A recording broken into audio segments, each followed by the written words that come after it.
खरं म्हणजे दोन गोष्टी मला सांगितल्या पाहिजे. पहिले तर आपल्या सरकारने शेतकऱ्यांकरता महत्वाचा निर्णय घेतला. आता आम्ही तुमचं विजेचं बिलच माफ केलेलं आहे. कोणत्याही शेतकऱ्याला विजेचं बिल भरावं लागणार नाही. आणि सोबत दुसरं काय केलंय? आम्ही सौर कृषी वाहिनीची योजना आणली. महाराष्ट्रातल्या शेतकऱ्यांना 16,000 मेगावॅट वीज लागते. त्यापैकी 12,000 मेगावॅटचं त्या ठिकाणी आम्ही हरित ऊर्जीकरण किंवा सोलर मध्ये कन्व्हर्शन सुरू केलंय, जे 1.5 वर्षात पूर्ण होणार आहे. उलट 4,000चं आता काम अजून चालू करतोय.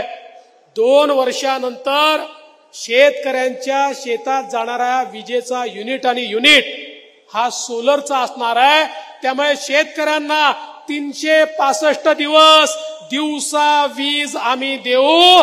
त्यांना रात्रीच्या विजेची आवश्यकता पडणार नाही.